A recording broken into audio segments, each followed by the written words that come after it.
So good morning guys. तो चलिए start करते हैं आज के यानी कि 18 मार्च के इंपॉर्टेंट करंट अफेयर्स को। और आज का सबसे इंपॉर्टेंट प्रश्न ये रहा आपके सामने। क्या है प्रश्न? कि अभी हाल ही में किसे 2025 के लिए हिंदी भाषा के साहित्य अकादमी पुरस्कार से सम्मानित किया गया? नाम क्या है? तो आंसर होगा ममता कालिया। तो अभी साहित्य अकादमी ने 2025 के लिए 24 भारतीय भाषाओं के साहित्य अकादमी पुरस्कारों की घोषणा कर दी है। और 24 भारतीय भाषाएं कौन कौन सी? एक तो 8वीं अनुसूची वाली 22, एक अंग्रेजी और एक राजस्थानी।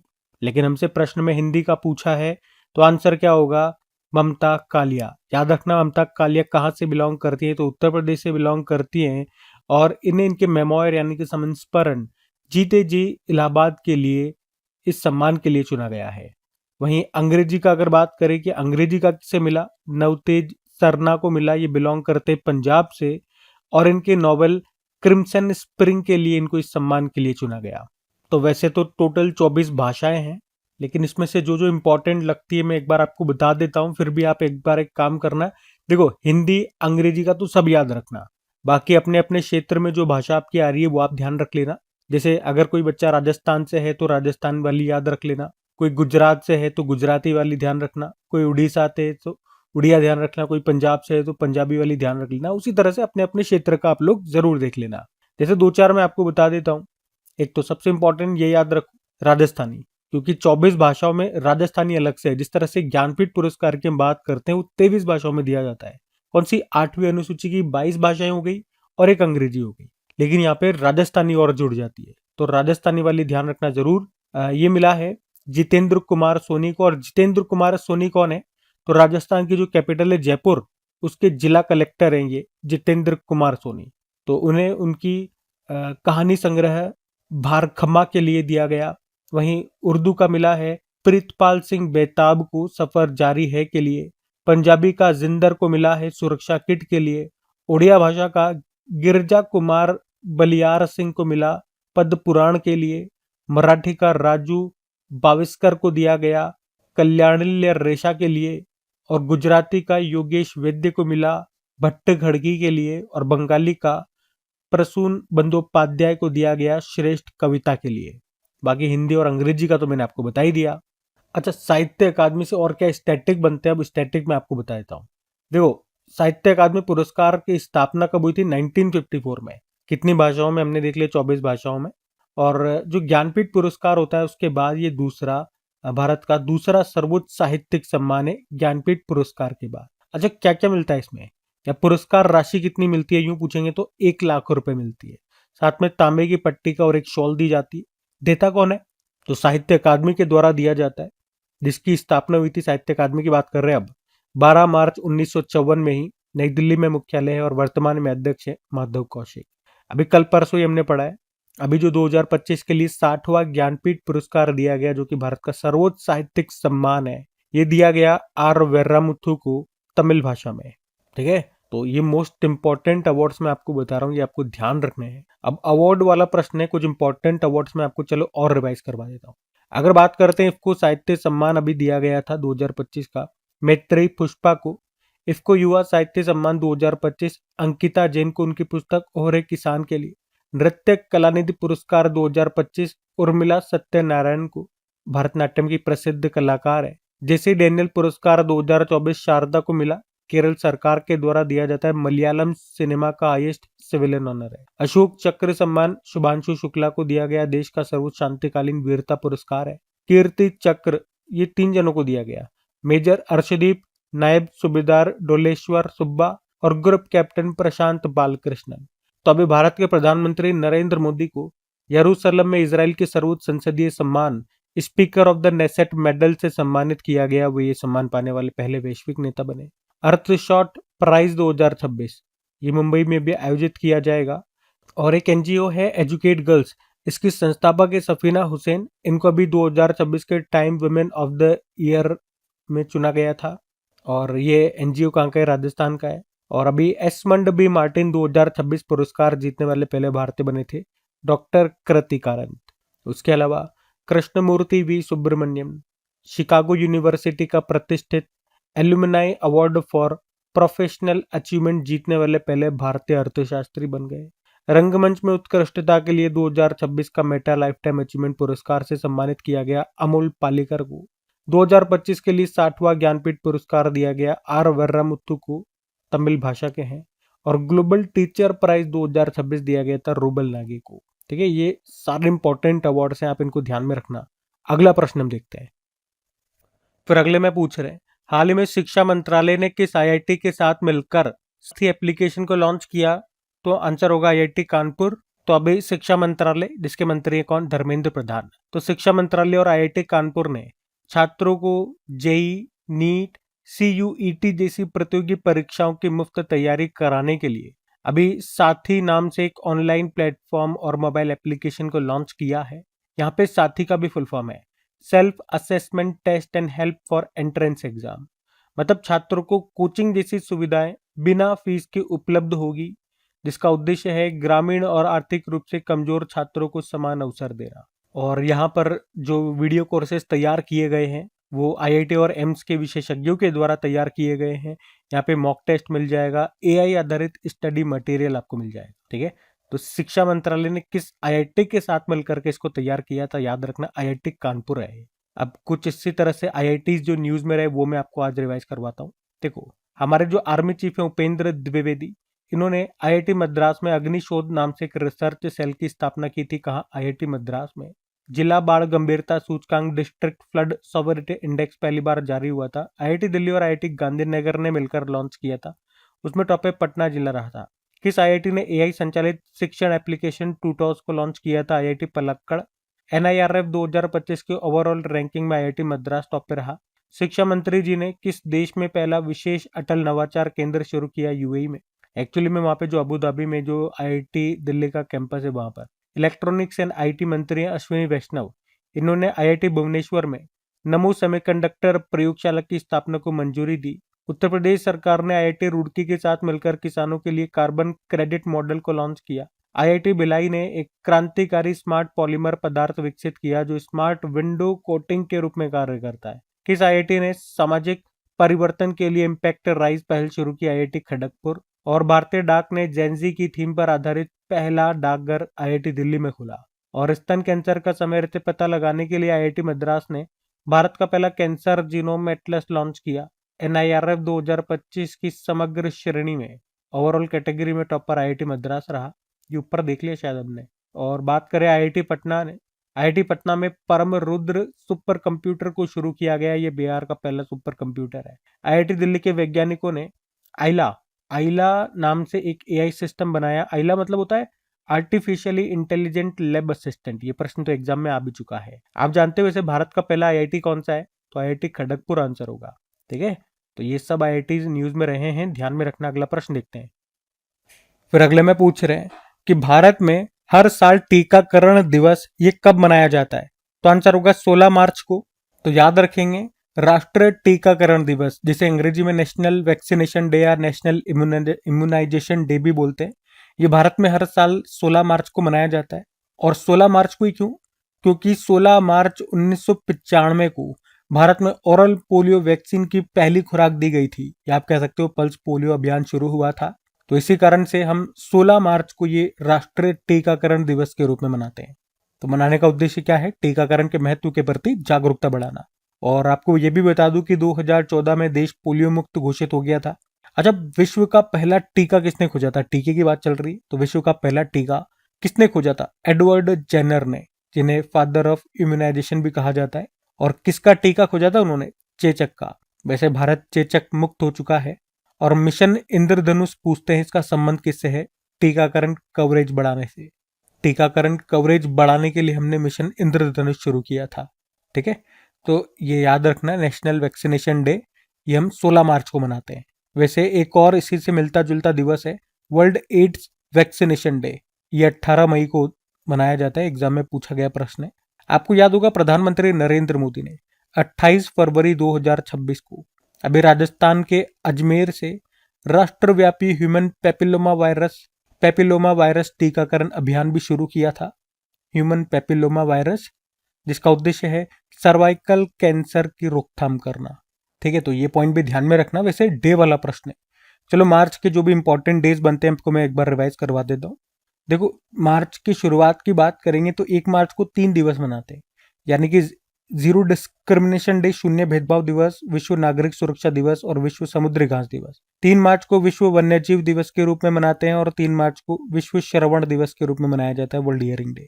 4 मार्च को राष्ट्र सुरक्षा दिवस, 4 मार्च को वर्ल्ड ओबेसिटी डे, विश्व मोटापा दिवस। 5 मार्च को अंतर्राष्ट्रीय निरस्त्रीकरण और अप्रसार जागरूकता दिवस। 7 मार्च को जन औषधि दिवस। 8 मार्च को अंतर्राष्ट्रीय महिला दिवस। 9 मार्च को कॉमनवेल्थ डे, जो कि मार्च के दूसरे सोमवार को होता है। 10 मार्च को अंतर्राष्ट्रीय महिला न्यायाधीश दिवस। 11 मार्च को धूम्रपान निषेध दिवस, नो स्मोकिंग डे, मार्च के दूसरे बुधवार को होता है। उसके अलावा 12 मार्च को वर्ल्ड किडनी डे के रूप में मनाया, मार्च के दूसरे गुरुवार को मनाया जाता है। 15 मार्च को विश्व उपभोक्ता अधिकार दिवस और 15 मार्च को इस्लामोफोबिया के खिलाफ अंतर्राष्ट्रीय दिवस के रूप में मनाया जाता है। ठीक है, अभी तक ये मार्च में हम इतने इंपॉर्टेंट डेज मना चुके हैं, इनको ध्यान में रखना है। अगला प्रश्न अभी हम देखते हैं। फिर अगले में पूछ रहे हैं, हाल ही में संगीत कलानिधि पुरस्कार के लिए किसे चुना गया? तो आंसर होगा जयंती कुमारेश को। अब यहाँ पे 2 अवार्ड मैं आपको बताऊंगा। एक तो हम बात करते हैं संगीत कलानिधि पुरस्कार की, जो दिया जाता है संगीत अकादमी चेन्नई के द्वारा, और अभी ये पुरस्कार प्रसिद्ध वीणा वादक जयंती कुमारेश को दिया गया 2026 का संगीत कलानिधि पुरस्कार। और याद रखना, ये पुरस्कार कार्नेटिक संगीत के क्षेत्र में सर्वोच्च सम्मान माना जाता है, या यूं भी कह सकते हैं कि संगीत कलानिधि पुरस्कार को ऑस्कर ऑफ कार्नेटिक म्यूजिक कहा जाता है। अच्छा, ये तो हमने बात कर ली है संगीत कलानिधि पुरस्कार की। अब इसी तरह से एक नृत्य कलानिधि पुरस्कार भी दिया गया, किसे? तो आंसर होगा नरेंद्र को।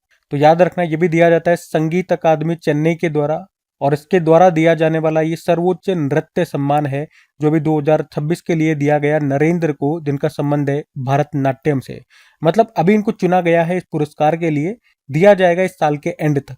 ठीक है, तो दोनों याद रखना, संगीत कलानिधि पुरस्कार ये हम 2026 के लिए पढ़ रहे हैं। ठीक है, संगीत कलानिधि पुरस्कार इसके लिए चुना गया जयंती कुमारेश को, वीणा वादक है, इनका संबंध वीणा से है। वहीं नृत्य कलानिधि पुरस्कार के लिए चुना गया नरेंद्र को, इनका संबंध है भरतनाट्यम से। ऐसे याद रखो। इसके अलावा ये 2-3 प्रश्न मैं आपको और करवाता हूँ, इसी से संबंधित है और ये एग्जाम में पूछे गए प्रश्न है, स्टैटिक बन जाता है प्रश्न कि कार्नेटिक म्यूजिक किस क्षेत्र से संबंधित है? दक्षिण भारत, जिसमें ये राज्य आ गए दक्षिण भारत के, केरल, आंध्र प्रदेश, कर्नाटक और तमिलनाडु। वहीं कार्नेटिक म्यूजिक के जनक, फादर कौन माने जाते हैं? पुरंदर दास। और कार्नेटिक म्यूजिक की प्रसिद्ध त्रिमूर्ति कौन है जिन्होंने इस म्यूजिक को फेमस किया? ये मतलब हो गया इसका। तो उन तीनों के नाम है मुत्तुस्वामी, त्यागराज और श्यामा शास्त्री। ये 3 संगीतकार हैं जिन्हें आमतौर पर कार्नेटिक संगीत की त्रिमूर्ति के रूप में जाना जाता है। मतलब जनक इसके ये हैं, और जिन्होंने इसको फेमस किया वो ये 3 जने हैं, और ये तीनों एग्जाम में पूछे गए प्रश्न है, इसलिए मैंने आपको साथ में बता दिए। ठीक है, तो ये आप ध्यान में रखना। हम अगला प्रश्न देखते हैं। फिर अगले में पूछ रहे हैं, अभी हाल ही में किसे आत्मा का अध्यक्ष चुना गया? तो आंसर होगा अरुण मामेन को। तो अभी एमआरएफ लिमिटेड के सीएमडी हैं ये अरुण मामेन, जिनको भी आत्मा का फिर से अध्यक्ष बनाया गया है। वहीं संजय चटर्जी को आत्मा का डायरेक्टर जनरल महानिदेशक बनाया गया है। बात करें आत्मा क्या है, तो आत्मा मतलब होता है ऑटोमोटिव टायर मैन्युफैक्चरर एसोसिएशन। मतलब भारत की जितनी भी टायर कंपनियां हैं उनका ये संगठन आप कह सकते हो। तो भारत के टायर उद्योगों का एक प्रमुख प्रतिनिधि संगठन है ये, जो कि भारत की टायर कंपनियों को रिप्रेजेंट करता है। इसकी स्थापना होती है 1975 में, हेडक्वार्टर नई दिल्ली में है। चेयरमैन है अरुण मामेन और डायरेक्टर जनरल है संजय चटर्जी। वैसे अपॉइंटमेंट वाला प्रश्न है, कुछ अपॉइंटमेंट वाले प्रश्न ही चलो मैं आपको रिवाइज कराऊं। अगर बात करें, अभी inland waterways authority of India के प्रेसिडेंट बने थे सुनील पालीवाल। बीडब्ल्यूएफ एथलीट आयोग के अध्यक्ष बनी PV Sindhu. Swedish academy Nobel पुरस्कार देने वाली जो संस्था है उसकी नई प्रमुख बनी थी इंग्रिड कार्लबर्ग, स्वीडन से हैं। आरवीएनएल रेल विकास निगम लिमिटेड के सीएमडी बने सलीम अहमद। अटल स्मृति न्यास का अध्यक्ष बनाया गया एम वेंकैया नायडू को। इंडियन एयरफोर्स के वाइस चेयरमैन बने नागेश कपूर। भारतीय महिला हॉकी टीम के नए कोच बने सोजर्ड मारिजने, ये नीदरलैंड से हैं। भारतीय खाद्य निगम फूड कॉरपोरेशन ऑफ इंडिया के सीएमडी बने रविंद्र कुमार अग्रवाल। चमड़ा निर्यात परिषद काउंसिल ऑफ लेदर एक्सपोर्ट के अध्यक्ष बने रमेश कुमार जुनेजा। परमाणु ऊर्जा नियामक board atomic energy regulatory board के नए अध्यक्ष बने के बालासुब्रमण्यम। नितिन नबीन, ये पटना बिहार से हैं, अभी बीजेपी के सबसे युवा राष्ट्रीय अध्यक्ष बने, वैसे 12वें नंबर के हैं। नीति आयोग के भी सीईओ बनी थी। अतिरिक्त प्रभार मिला, एडिशनल चार्ज किसको? निधि छिब्बर को। इन्होंने रिप्लेस किया था बीवीआर सुब्रमण्यम को। Institute of chartered accounts of India के अध्यक्ष बने प्रसन्ना कुमार। इंडियन आर्मी के वाइस चीफ बने धीरज सेठ। 18वें जो ब्रिक्स है, 18वां संस्करण जिसको इस साल भारत होस्ट कर रहा है, तो इसमें भारत के शेरपा बनाया गया सुधाकर दलेला को। देश की पहली खुले तौर पर क्वीर राज्यसभा सांसद ये चुनी गई थी मेनका गुरुस्वामी पश्चिम बंगाल से। मणिपुर की पहली महिला मुख्यमंत्री ये नेमचा किपगेन बनी थी। ठीक है, ये सारे इंपॉर्टेंट अपॉइंटमेंट्स हैं, नियुक्तियां हैं, ध्यान में रखना। अगला प्रश्न देखते हैं। फिर अगले में पूछ रहे हैं, हाल ही में इंडियन वेल्स में बीएनपी परिबास ओपन में पुरुष एकल का खिताब किसने जीता? तो आंसर होगा जेनिक सिनर। तो बीएनपी परिबास ओपन 2026 ये हार्ड कोर्ट पे खेला जाता है, याद रखना। अभी 4 से लेकर 15 मार्च तक खेला गया। ये कहां पर हुआ? इंडियन वेल्स, कैलिफोर्निया, अमेरिका में। इसमें मेंस सिंगल का टाइटल जीता जेनिक सिनर ने, जो कि इटली के टेनिस प्लेयर है। इन्होंने यहाँ पे फाइनल में हराया डेनियल मेदवेदेव को, रशिया के प्लेयर है। वही वुमेन सिंगल की बात करते हैं तो इसको जीता आर्यना सबालेंका ने, जो कि बेलारूस की टेनिस प्लेयर है। और इन्होंने फाइनल में किसको हराया? एलेना रबाकिना को, जो कि कजाकिस्तान की प्लेयर है। ठीक है, तो मेन सिंगल वुमेन सिंगल दोनों मैंने आपको बता दिया। अच्छा, टेनिस से कुछ प्रश्न में अगर आपको और बताऊं तो जो सबसे इंपॉर्टेंट प्रश्न है वही बता देता हूँ। साल में जो 4 ग्रैंड स्लैम होते हैं उसमें पहला वाला हो चुका है ऑस्ट्रेलियन ओपन, उसको जीत लिया अभी कार्लोस अल्काराज ने, स्पेन के प्लेयर है। इन्होंने हराया था नोवाक जोकोविच को, जो सर्बिया के हैं। और इस वुमेन सिंगल में जीता था एलेना रबाकिना ने, कजाकिस्तान की प्लेयर है। इन्होंने आर्यना सबालेंका को हराया, जो बेलारूस की प्लेयर है। ठीक है, ये ध्यान रख लो आप। तो हम अगला प्रश्न देखते हैं। फिर अगले में पूछ रहे हैं, हाल ही में पंचू डोला उत्सव 2026 कहां पर आयोजित किया गया? तो आंसर होगा उड़ीसा में। तो पंचू डोला उत्सव ये उड़ीसा का एक प्रसिद्ध धार्मिक एवं सांस्कृतिक पर्व है। ये फाल्गुन पूर्णिमा यानी कि होली के 5 दिनों के बाद इसको मनाया जाता है। 2026 में ये उत्सव हमने 8 मार्च को मनाया। तो ये उत्सव आप कह सकते हो भगवान कृष्ण और माँ राधा को समर्पित है। पंचू डोला उत्सव उड़ीसा में मनाया जाता है। अब उत्सव महोत्सव वाला ये प्रश्न है, तो कुछ और फेस्टिवल्स मैं आपको रिवाइज कराता हूँ। फिर उड़ीसा के भी कुछ इंपॉर्टेंट फेस्टिवल्स आपको रिवाइज कराऊंगा। देखो, जदिया स्वामी फेस्टिवल ये तमिलनाडु में मनाया जाता है बडगा समुदाय के द्वारा। शिग्मो उत्सव गोवा में मनाते हैं, 15 दिनों तक चलता है। भारत रंग महोत्सव नई दिल्ली में मनाया गया था, विश्व का सबसे बड़ा रंगमंच महोत्सव है।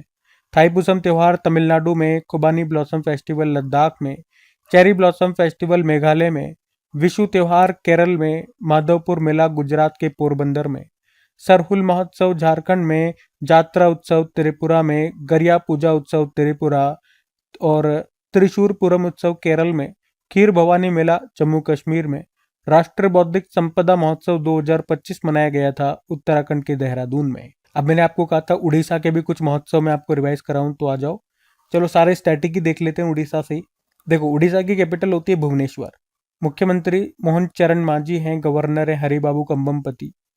अच्छा, मैं आपको पहले मैप में तो दिखाऊं उड़ीसा। ये रहा मैप में उड़ीसा, और यहाँ पर ये जो आपको झील दिख रही है इसको कहते हैं चिल्का लेक, चिल्का झील। ये भारत की सबसे बड़ी खारे पानी की लगून झील है। ठीक है, बाकी यहाँ का राजकीय पशु सांबर डियर है, पक्षी है इंडियन रोलर, वृक्ष है पीपल का ट्री, पुष्प है Ashok flower. Bhitarkanika national park है, सिमलीपाल नेशनल पार्क है। हीराकुड बांध है महानदी पर, इंद्रावती बांध है इंद्रावती नदी पर। अब्दुल कलाम द्वीप यहीं पर है, और इसको पहले व्हीलर द्वीप के नाम से जानते थे। यहाँ का क्लासिकल डांस उड़ीसी हो गया, क्लासिकल लैंग्वेज उड़िया हो गई। कोणार्क सूर्य मंदिर, इसको ब्लैक पैगोडा कहा जाता है, जबकि जगन्नाथ मंदिर को व्हाइट पैगोडा कहा जाता है। अब ये कुछ फेस्टिवल्स आ गए। नुआखाई फेस्टिवल, रजा पर्व, बाली यात्रा, कोणार्क नृत्य महोत्सव, छऊ महोत्सव, बोईता बंदना महोत्सव, शीतल षष्ठी पर्व, दानु यात्रा उत्सव। ये सब उड़ीसा के मोस्ट इंपॉर्टेंट फेस्टिवल्स हैं जो कि अक्सर एग्जाम में पूछे जाते हैं। ठीक है, तो ये सब ध्यान में रखना। अगला प्रश्न देखते हैं। फिर अगले में पूछ रहे हैं, अभी हाल ही में एक ही वित्तीय वर्ष में 50 मिलियन टन लौह अयस्क का उत्पादन करने वाली भारत की पहली खनन कंपनी कौन सी बन गई है? तो आंसर होगा एनएमडीसी। तो एनएमडीसी लिमिटेड ये एक ही वित्तीय वर्ष, और कौन सा वित्तीय वर्ष?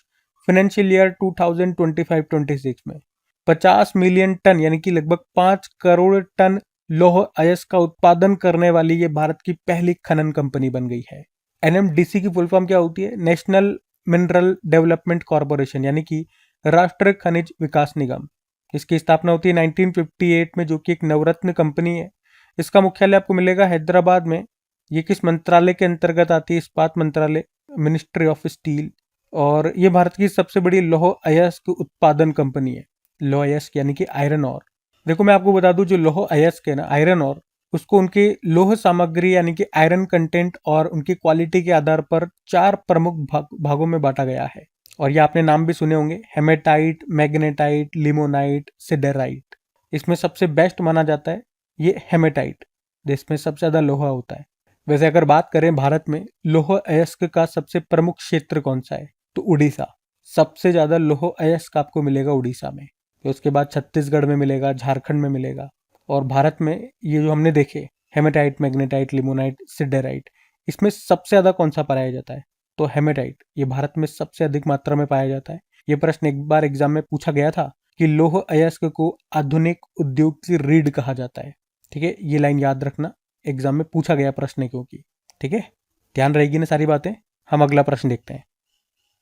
फिर अगले में पूछ रहे हैं, हाल ही में एमपी बिरला मेमोरियल अवार्ड 2026 से किसे सम्मानित किया गया? तो आंसर होगा यशवंत गुप्ता को। तो अभी एमपी बिरला मेमोरियल अवार्ड 2026 ये दिया गया यशवंत गुप्ता को, जो कि एक भारतीय खगोल भौतिकी विज्ञानी है। उन्हें यह पुरस्कार रेडियो एस्ट्रोनॉमी और अंतरिक्ष विज्ञान में उनके महत्वपूर्ण योगदान के लिए दिया गया। इस पुरस्कार की बात करते हैं एमपी बिरला मेमोरियल अवार्ड की, तो स्थापित हुआ था 1993 में। पहली बार ये दिया गया था जयंत वी नार्लिकर को। वैसे ये सम्मान डॉक्टर एपीजे अब्दुल कलाम जी को भी दिया जा चुका है 2011 में। और उद्देश्य क्या है, तो खगोल विज्ञान यानी कि एस्ट्रोनॉमी, खगोल भौतिकी, एस्ट्रोफिजिक्स और अंतरिक्ष विज्ञान, स्पेस साइंस आदि में उत्कृष्ट कार्य करने वालों को ये सम्मान देकर के सम्मानित किया जाता है। हर 2 साल में दिया जाता है। तो इस बार दिया जा रहा है किसे? यशवंत गुप्ता को। तो इनका नाम ध्यान रखना है। बाकी आज देखोगे तो शायद आज की वीडियो में 3 इंपॉर्टेंट अवार्ड्स वाले प्रश्न हमने देख लिए हैं। ठीक है, तो ये भी इंपॉर्टेंट ही है प्रश्न, ध्यान में रखना इसको। अगला प्रश्न देखते हैं। फिर अगले में पूछ रहे हैं, हाल ही में पोट्टी श्रीरामुलु की 58 फीट ऊंची कांस्य प्रतिमा का अनावरण कहां पर हुआ? तो आंसर होगा अमरावती में। तो आंध्र प्रदेश के जो मुख्यमंत्री हैं चंद्रबाबू नायडू जी, उन्होंने पोट्टी श्रीरामुलु की 58 फीट ऊंची कांस्य की प्रतिमा का अभी अनावरण किया अमरावती में। और इस प्रतिमा को, इस स्टैचू को नाम क्या दिया? स्टैचू ऑफ सेक्रीफाइस, क्योंकि इन्होंने अपने पूरे जीवन को सेक्रीफाइस कर दिया था आंध्र प्रदेश को बनाने के लिए, इसीलिए नाम भी उसी तरह से रखा गया है, स्टैचू ऑफ सेक्रीफाइस। अच्छा, ये स्टैचू 58 फीट ऊंची ही क्यों है? और मैं आपको याद दिला दूं, ये प्रश्न ऑलरेडी हम पहले भी पढ़ चुके हैं जब इसकी घोषणा हुई थी, और अभी फाइनली इसका अनावरण इन्होंने कर दिया, इस प्रतिमा का उद्घाटन कर दिया, तो एक बार फिर से पढ़ रहे हैं। तो हम बात कर रहे हैं 58 फीट ऊंची क्यों है, तो उन्होंने तेलुगु भाषी लोगों के लिए अलग राज्य की मांग की थी, और उसके बाद वो आमरण अनशन पर बैठ गए थे, और 58 दिनों तक उपवास करने के बाद उनकी मृत्यु हो गई थी। उसके बाद पूरे तेलुगु भाषी लोग एक साथ हो गए थे, व्यापक आंदोलन उन्होंने किया था, और उसी के बाद 1953 में आंध्र प्रदेश का गठन होता है। तभी तो हम कहते हैं कि भाषाई आधार पर बनने वाला भारत का पहला राज्य कौन सा है, तो आंध्र प्रदेश है। वैसे स्टैचू वाला प्रश्न है, तो स्टैचू वाले ही कुछ इंपॉर्टेंट प्रश्न मैं आपको रिवाइज कराता हूँ। अगर बात करते हैं किस देश में हनुमान जी की स्टैचू ऑफ यूनियन स्थापित की गई थी, अमेरिका के टेक्सास में 90 फीट ऊंची है। असम के लचित बोरफुकन की 125 फुट ऊंची प्रतिमा स्थापित की गई, जिसका नाम है स्टैचू का शौर्य की प्रतिमा। अमेरिका के टेक्सास में हनुमान जी की स्टैचू ऑफ यूनियन, ये तो वही प्रश्न ऊपर वाला। बाकी लद्दाख में पैगोंग झील के किनारे भारतीय सेना ने 14,300 फीट की ऊंचाई पर छत्रपति शिवाजी महाराज की प्रतिमा का अनावरण किया था। पोट्टी श्रीरामुलु जी की 58 फीट ऊंची प्रतिमा स्थापित की गई, अभी कर दी गई है अमरावती में। और महाराष्ट्र भूषण पुरस्कार ये दिया गया, महाराष्ट्र का सर्वोच्च सम्मान है, रामवी सुतार को, और निधन भी हो गया इनका, ये भी ध्यान रखना। बहुत सारे स्टैचूज का इन्होंने निर्माण किया, इसलिए प्रश्न मैंने स्टैचू वाले सेक्शन में रख दिया। उसके अलावा मुंबई के वानखेड़े स्टेडियम में शरद पवार क्रिकेट संग्रहालय, वहीं पर मुंबई क्रिकेट एसोसिएशन ने सुनील गावस्कर की कांस्य की प्रतिमा का अनावरण किया था। लियोनल मेसी भारत आए थे तो 70 फीट की उनकी विशाल लोहे की प्रतिमा बनाई गई कोलकाता के श्री भूमि स्पोर्टिंग क्लब के द्वारा। उसके अलावा प्रधानमंत्री नरेंद्र मोदी ने गोवा में भगवान श्री राम की सबसे ऊंची मूर्ति का अनावरण किया था। इसकी हाइट 77 फीट कांस्य की बनी है, और इसके वास्तुकार है रामवी सुतार ही। राष्ट्रपति भवन में ब्रिटिश वास्तुकार एडविन लुटियंस की प्रतिमा को हटा दिया और उनकी जगह सी राजगोपालाचारी की प्रतिमा लगा दी गई।